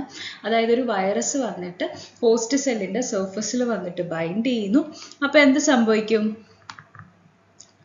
ഒരു വൈറസ് ഹോസ്റ്റ് സെല്ലിൻ്റെ സർഫസിൽ വന്നിട്ട് എന്ത് ചെയ്യും? ബൈൻഡ് ചെയ്തിരിക്കുകയാണ്. അപ്പോൾ എന്താ സംഭവിക്കുന്നത്? വൈറസ് എന്താ ചെയ്യുന്നത്? അതിനെ എന്ത് ചെയ്യും? എൻഗൾഫ് ചെയ്യുന്ന പോലെ എടുക്കും അല്ലേ? വൈറസ് അതിനെ എന്ത് ചെയ്യും? മറ്റേ നമ്മൾ സ്യൂഡോപോഡിയൊക്കെ പഠിച്ചിട്ടുണ്ടല്ലോ, അങ്ങനെ എൻഗൾഫ് ചെയ്യുന്നു. എൻഗൾഫ് ചെയ്തിട്ട് എന്ത് ചെയ്യുന്നു? അത് അതിൻ്റെ ഉള്ളിലാക്കും അല്ലേ? ആ വൈറസിനെ ഇതിൻ്റെ ഹോസ്റ്റ് സെല്ലിൻ്റെ ഉള്ളിലാക്കും. ഓക്കെ, അപ്പം ഇതിന് പറയുന്നതാണ് എൻഡോസോം. ഓക്കെ, ആ എൻഡോസോമിൻ്റെ ഉള്ളിലായിരിക്കും ആരിയ്ക്കുന്നത്? വൈറസ് ഇരിക്കുന്നത്. മനസ്സിലായോ? അപ്പം ആദ്യം എന്താ ചെയ്യുന്നത്? വൈറസ് വന്നിട്ട് അറ്റാച്ച് ചെയ്തിരിക്കും. അത് കഴിയുമ്പോൾ എന്താ സംഭവിക്കുന്നത്? മെംബ്രെയിൻ പ്രൊട്രൂഷൻസ് ഉണ്ടാവും, അതായത് സ്യൂഡോപോഡിയ വരുന്നു. ആ സ്യൂഡോപോഡിയ എന്താ ചെയ്യുന്നത്? ഈ വൈറസിനെ എൻഗൾഫ് ചെയ്യുന്നു. ആ എൻഗൾഫ് ചെയ്ത് ആ ഒരു സ്ട്രക്ചറിന്, ഈ ഒരു ഇതിന് പറയുന്നതാണ് എൻഡോസോം. ആ എൻഡോസോം എന്നിട്ട് എന്ത് ചെയ്യുന്നു? ഹോസ്റ്റിന്റെ സൈറ്റോപ്ലാസത്തിന്റെ ഉള്ളിലേക്ക് വരുന്നു. അതാണ് first step, first process phagocytosis അല്ലെങ്കിൽ വൈറോപെക്സിസ്. പിന്നെ ചില വൈറസുകൾ ഉള്ളിലേക്ക് കടക്കുന്നത് മെംബ്രെയിൻ ഫ്യൂഷൻ വഴിയാണ്. മെംബ്രെയിൻ ഫ്യൂഷൻ എന്ന് പറഞ്ഞു കഴിഞ്ഞാൽ എന്താണ്?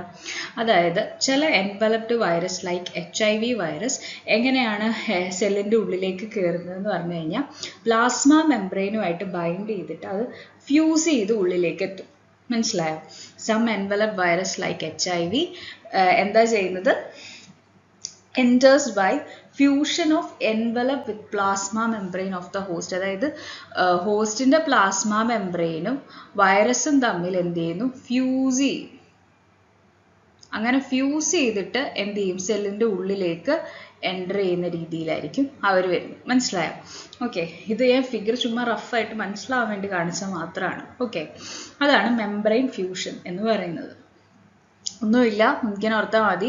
പ്ലാസ്മ മെംബ്രെയിനിൽ വന്നിട്ട് ഫ്യൂസ് ചെയ്തിട്ട് അകത്തോട്ട് കയറുന്നു. ഓക്കെ, മൂന്നാമത്തതാണ് ഇഞ്ചക്ഷൻ ഓഫ് ന്യൂക്ലിക് ആസിഡ്. അതായത് നമ്മുടെ ബാക്ടീരിയോഫേജ് ഉണ്ടല്ലോ. ബാക്ടീരിയോഫേജ് എന്താണെന്നറിയാവോ?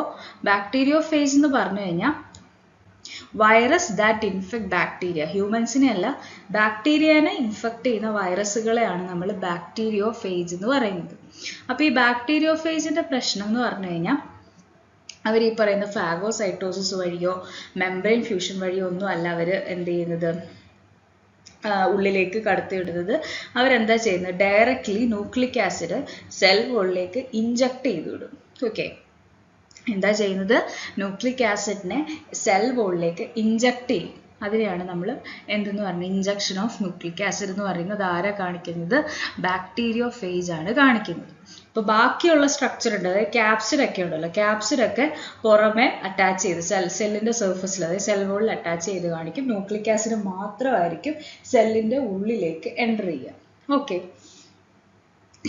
അപ്പം ആദ്യത്തെ 2 സ്റ്റെപ്പ് കഴിഞ്ഞു. അറ്റാച്ച്മെന്റ് കഴിഞ്ഞു, പെനട്രേഷൻ കഴിഞ്ഞു.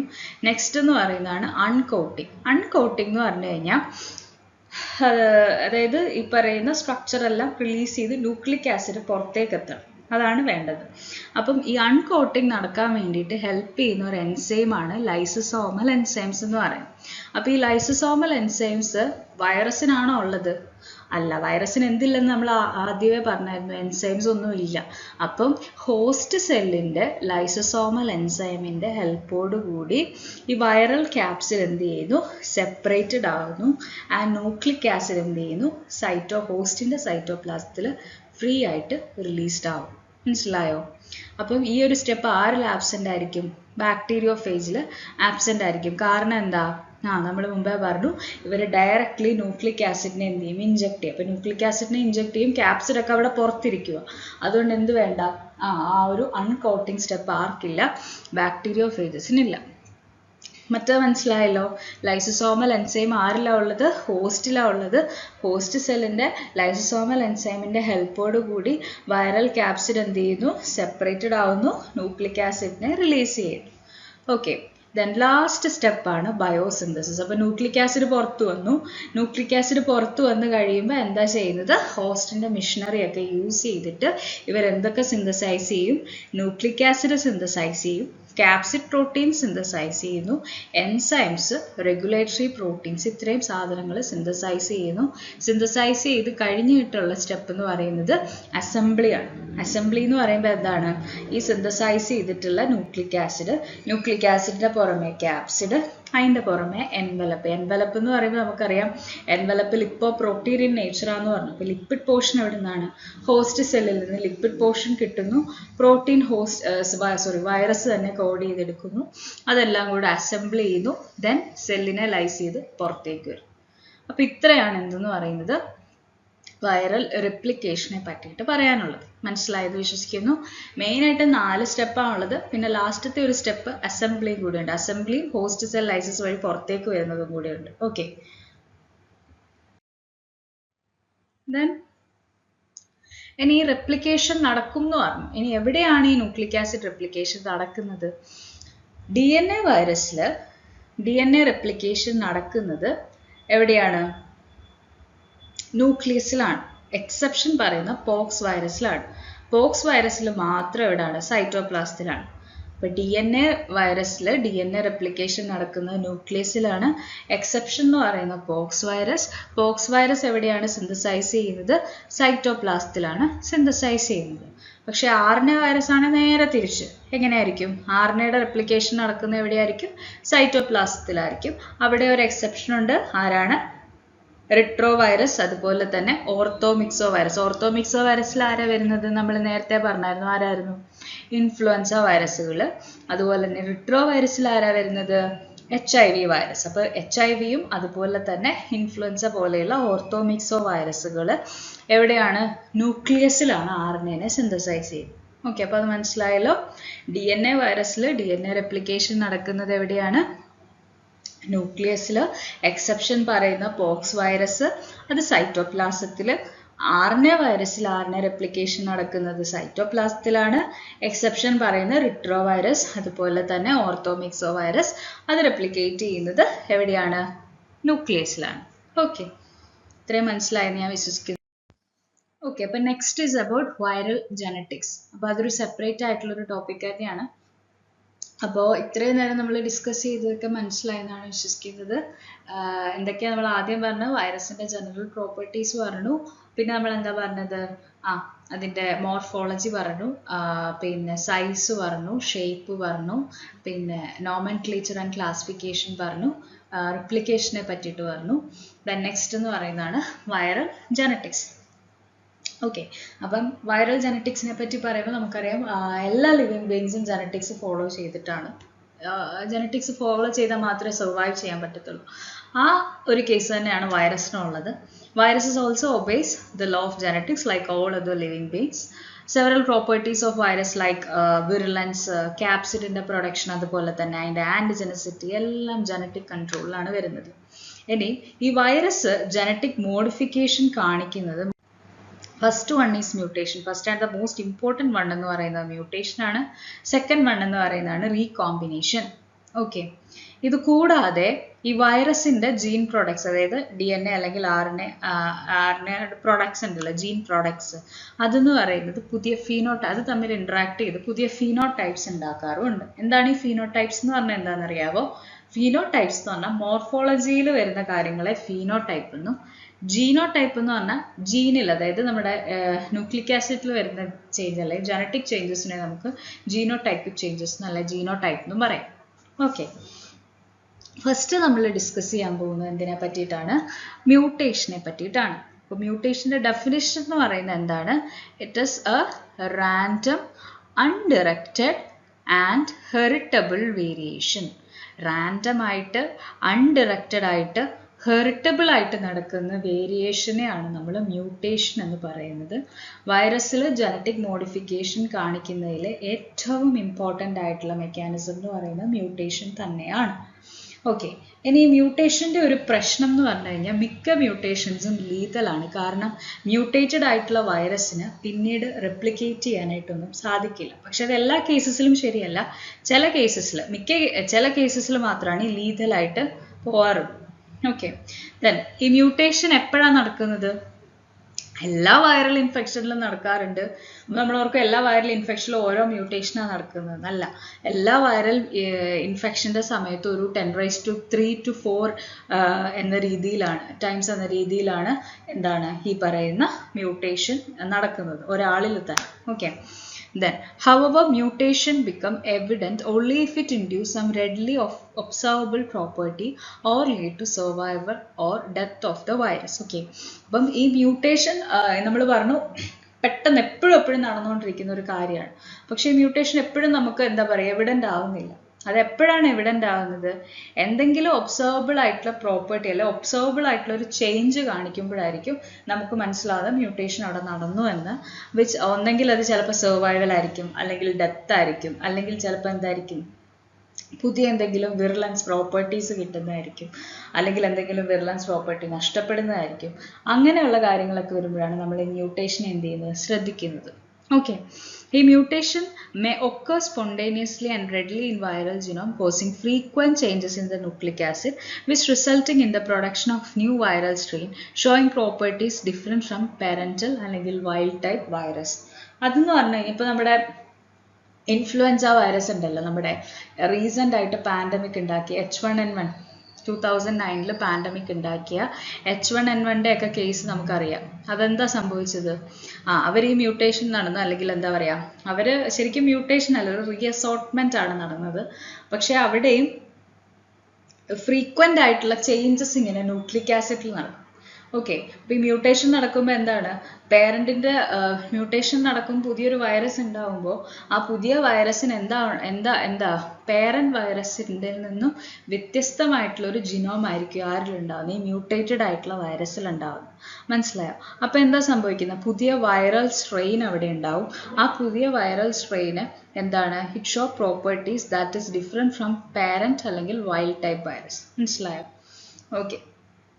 Thus, new variants of strains are identified by nucleotide sequence, antigenic difference, or by difference in their structural or functional properties. അപ്പോൾ ഈ പുതിയ സ്ട്രെയിൻസിനെ നമുക്ക് എങ്ങനെയൊക്കെ കണ്ടുപിടിക്കാൻ പറ്റും?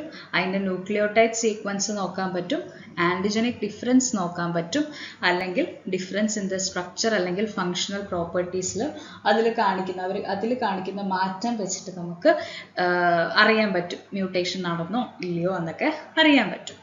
ഇനി ഈ മ്യൂട്ടേഷൻ നാച്ചുറലി നടക്കും, അതല്ലാതെ മ്യൂട്ടേഷൻ നമുക്ക് ഇൻഡ്യൂസ് ചെയ്യാം. ആ ഇൻഡ്യൂസ് ചെയ്യുന്ന ഏജൻസിന് പറയുന്ന പേരാണ് mutagens. Okay, mutations can be induced by mutagens. അപ്പോൾ ഫിസിക്കൽ ഏജൻസ് ഉണ്ട്, കെമിക്കൽ ഏജൻസും ഉണ്ട്. ഫിസിക്കൽ ഏജൻറ്റിൻ്റെ എക്സാമ്പിളാണ് UV ലൈറ്റ് അല്ലെങ്കിൽ radiation. Physical agents of mutation ഏതാണ്? UV ലൈറ്റ് അല്ലെങ്കിൽ ഇറേഡിയേഷൻ. ആൻഡ് കെമിക്കൽ ഏജൻ്റ് ആണ് 5-fluorouracil എന്ന് പറയുന്ന ഒരു കെമിക്കലാണ്.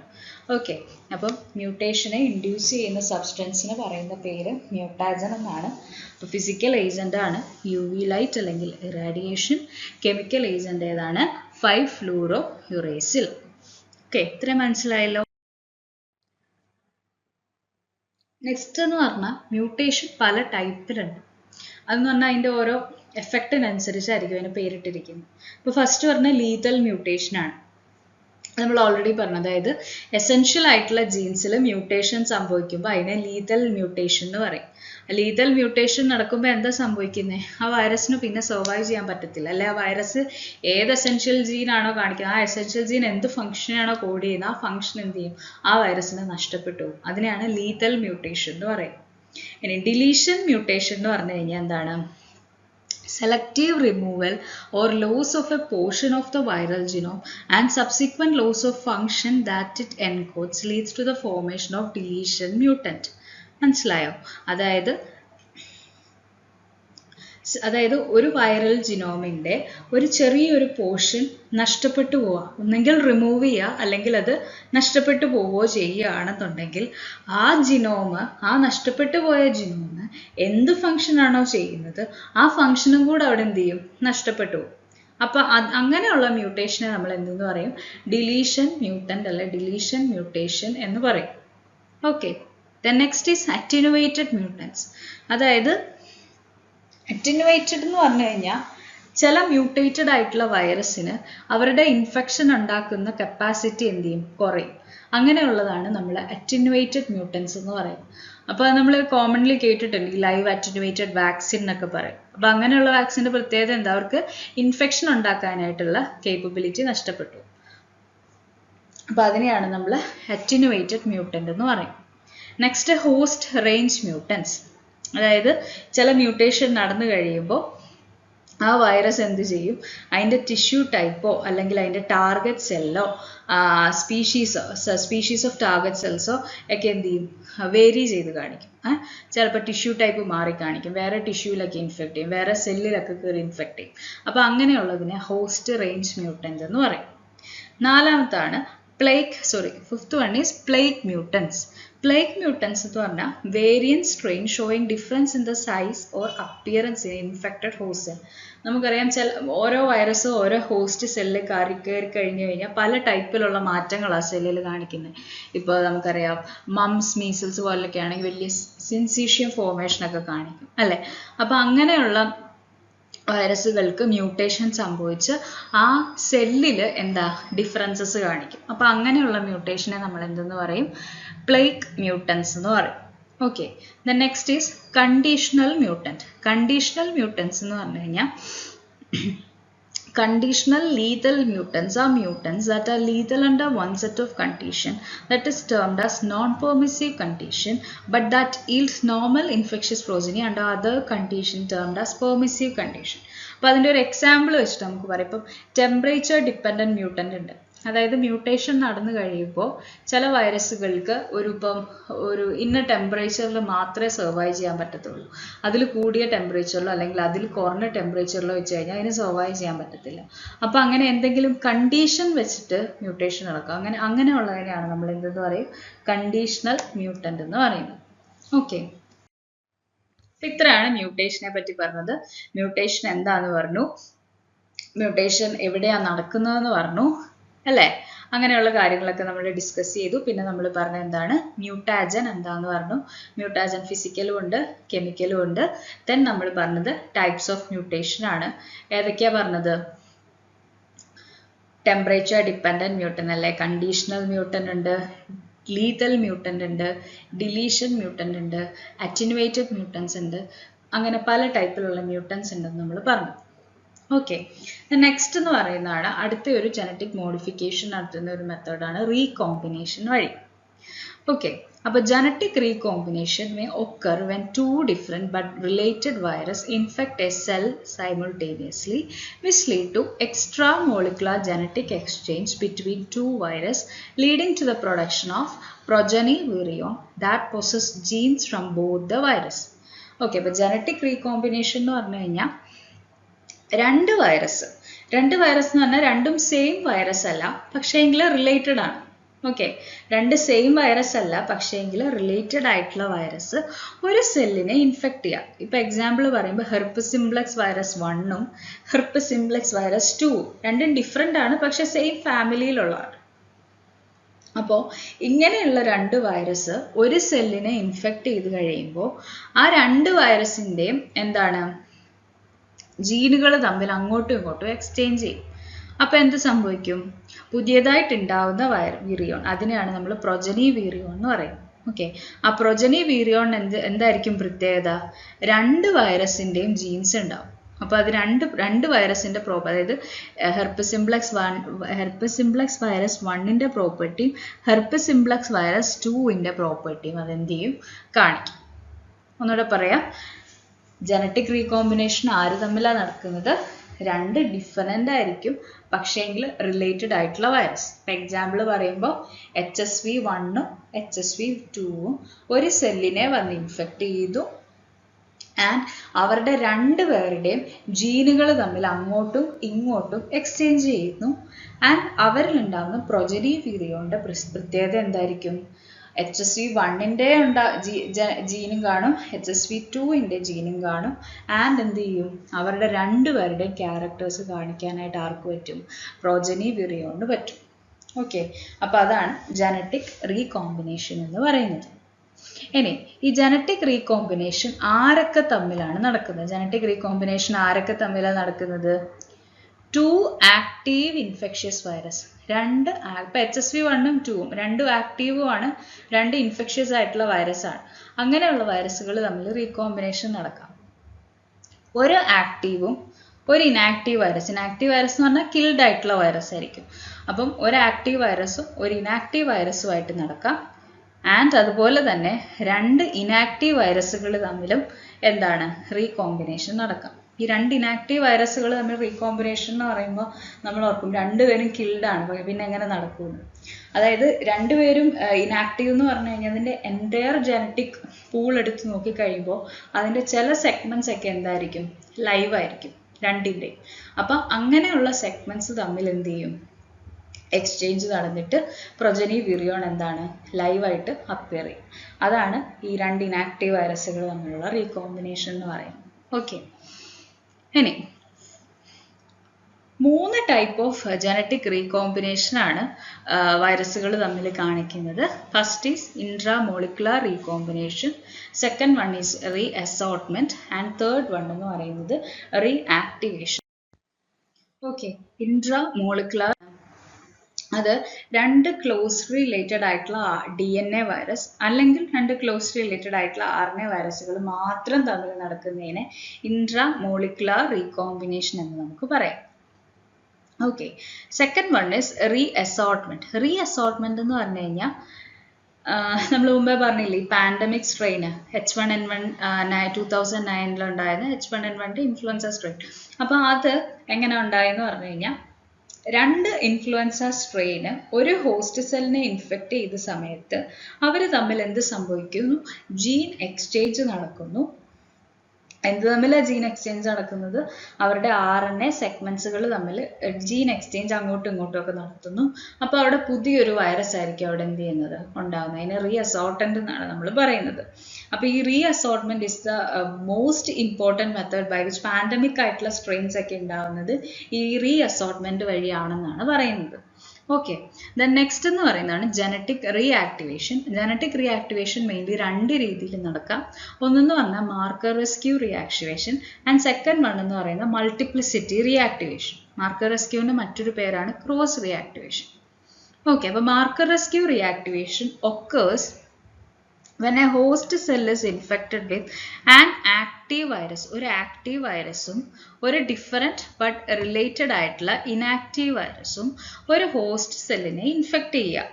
അപ്പോൾ എന്താ സംഭവിക്കുന്നത്? ഇനാക്ടിവേറ്റഡ് ആയിട്ടുള്ള വൈറസിൻ്റെ ജീനോമിൻ്റെ ഒരു പോർഷൻ ആക്റ്റീവ് വൈറസുമായിട്ട് കമ്പൈൻ ചെയ്യും. അപ്പോൾ എന്ത് സംഭവിക്കും? ആ ഇനാക്ടിവേറ്റഡ് ആയിട്ടുള്ള വൈറസിൻ്റെ സെർട്ടൈൻ മാർക്കേഴ്സ് അവരെ രക്ഷപ്പെടുത്തി കൊടുക്കുകയും പ്രൊജനി വൈറസ് വയബിൾ ആയിട്ട് അപ്പിയർ ചെയ്യുകയും ചെയ്യും. മനസ്സിലായോ? അങ്ങനെ ഇനാക്റ്റീവ് വൈറസിൽ നിന്ന് അതിൻ്റെ മാർക്കേഴ്സ് എന്ത് ചെയ്യുന്നു? ആക്ടിവേറ്റഡ് ആക്കും. മനസ്സിലായില്ലേ? Then next is about multiplicity reactivation. ഈ മൾട്ടിപ്ലിസിറ്റി റിയാക്ടിവേഷൻ എന്ന് പറഞ്ഞു കഴിഞ്ഞാൽ എന്താണ്? അതായത് ഒരു സെല്ലിൽ രണ്ടോ രണ്ടിൽ കൂടുതലോ വൈറസുകൾ ഇൻഫെക്റ്റ് ചെയ്യാണ്. സെയിം വൈറസുകളായിരിക്കും.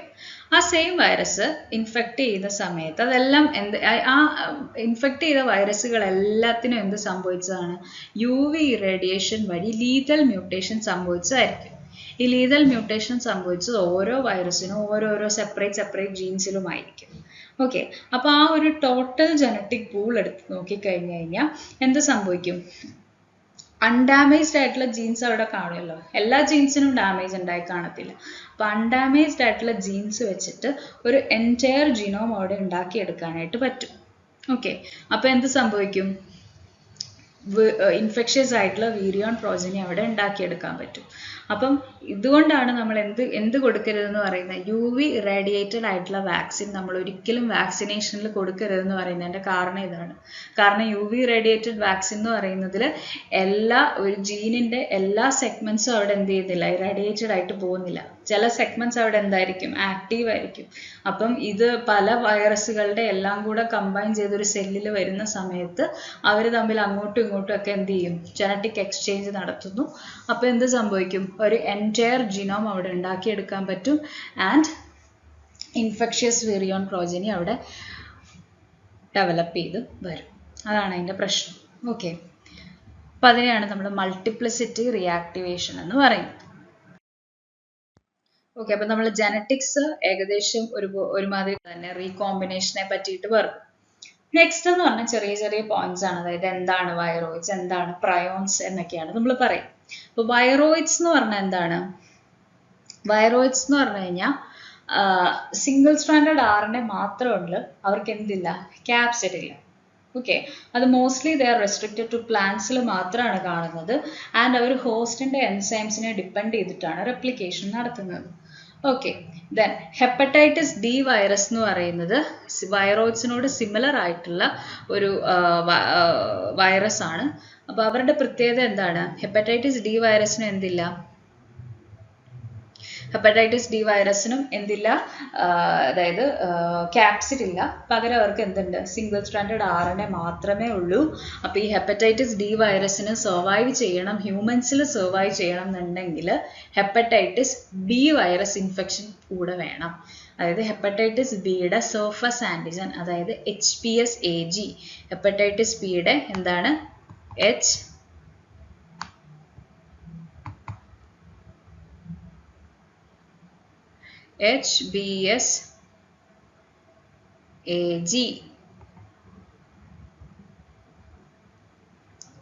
അത് HBsAg ആണ് ഇതിന്റെ സർഫസിൽ പോയി ഈ പറയുന്ന ഹെപ്പറ്റൈറ്റിസ് ഡിയിൽ പോയിരിക്കും. അങ്ങനെ ഉണ്ടെങ്കിൽ മാത്രമേ ഇൻഫെക്ഷൻ ഉണ്ടാക്കാൻ പറ്റത്തുള്ളൂ. അപ്പോൾ ഹെപ്പറ്റൈറ്റിസ് ബി ഇൻഫെക്ഷൻ ഉള്ളവരിൽ മാത്രമേ ഹെപ്പറ്റൈറ്റിസ് ഡി ഇൻഫെക്ഷൻ എലാബറേറ്റ് ചെയ്യത്തുള്ളൂ. ഓക്കെ, അപ്പോൾ അതാണ് ഒരു ഇമ്പോർട്ടൻറ്റ് പോയിന്റ് ആണ് ഹെപ്പറ്റൈറ്റിസ് ഡി വൈറസ് എന്ന് ഓർത്ത് വെച്ചോണം. Then next is about prions. Prions എന്ന് പറഞ്ഞു കഴിഞ്ഞാൽ അതൊരു അബ്നോർമൽ ഇൻഫെക്ഷ്യസ് പ്രോട്ടീൻ മോളിക്യൂൾ ആണ് that does not contain nucleic acid. അപ്പം വൈറോയിഡ്സിന്റെ നേരെ ഓപ്പോസിറ്റ് ആണ് പ്രയോൺസ്. അവർക്ക് എന്തില്ല? ന്യൂക്ലിക് ആസിഡ് ഇല്ല, പക്ഷെ അവർക്ക് എന്തുണ്ട്? ഒരു ഇൻഫെക്ഷ്യസ് പ്രോട്ടീൻ മോളിക്യൂൾ ഉണ്ട്. ഇവരുടെ പ്രത്യേകത എന്ന് പറഞ്ഞാൽ ഹൈലി റെസിസ്റ്റന്റ് ടു ഫിസിക്കൽ അതുപോലെ തന്നെ കെമിക്കൽ ഏജൻസ് ആണ്. അപ്പോൾ നമുക്ക് സ്റ്റെറിലൈസ് ചെയ്യാനൊക്കെ അതുപോലെ ബുദ്ധിമുട്ടുള്ള ഒരു സാധനമാണ് ഈ പ്രയോൺസ് എന്ന് പറയുന്നത്. നമ്മൾ മൈക്രോ ഓർഗാനിസംസ് എടുത്തു കഴിഞ്ഞ് കഴിഞ്ഞാൽ അതിനകത്ത് ഏറ്റവും റെസിസ്റ്റന്റ് ഏതാണെന്ന് ചോദിച്ചു കഴിഞ്ഞാൽ അത് പ്രയോൺസ് ആണ്. ഓക്കെ, അവർ ഒരു ടൈപ്പ് ഓഫ് ന്യൂറോ ഡീജനറേറ്റീവ് കണ്ടീഷനാണ്, ബ്രെയിനിൽ ഒരു ന്യൂറോ ഡീജനറേറ്റീവ് കണ്ടീഷനാണ് കോസ് ചെയ്യുന്നത്. അതിൻ്റെ ഒരു പ്രത്യേകത എന്ന് പറഞ്ഞാൽ ഇൻക്യുബേഷൻ പീരീഡ് എന്ന് പറയുന്നത് ഭയങ്കര ലോങ് ആണ്. ചിലപ്പോൾ അപ് ടു 19 years വരെയൊക്കെ നീണ്ടു പോകാറുണ്ട് ഇവരുടെ ഇൻക്യുബേഷൻ പീരീഡ്. അപ്പം ഈ പ്രയോൺ ഉണ്ടാക്കുന്ന ഡിസീസാണ് പ്രയോൺ ഡിസീസ്. ഓക്കെ, അപ്പോൾ പ്രയോൺ എന്താണെന്ന് മനസ്സിലായല്ലോ. It is an abnormal infectious protein molecule without nucleic acid. ഇതെന്താണ്? Small single stranded RNA without capsid. Okay, highly resistant ആണ്, അത് ഓർത്തോണം. ഹൈലി റെസിസ്റ്റന്റ് ആണ്, സ്റ്റെറിലൈസ് ചെയ്യാൻ ഭയങ്കര ബുദ്ധിമുട്ടായിട്ടുള്ള ഒരു ഓർഗാനിസം ആണ് പ്രയോൺസ്. ഓക്കെ, ഇത്രയും മനസ്സിലായെന്ന് വിചാരിക്കുന്നു. ഇത്രയായിരുന്നു ഇന്ന് ഇന്നത്തെ സെഷനിൽ നമ്മൾ എടുക്കാൻ ഉദ്ദേശിക്കുന്നത്. Thank you.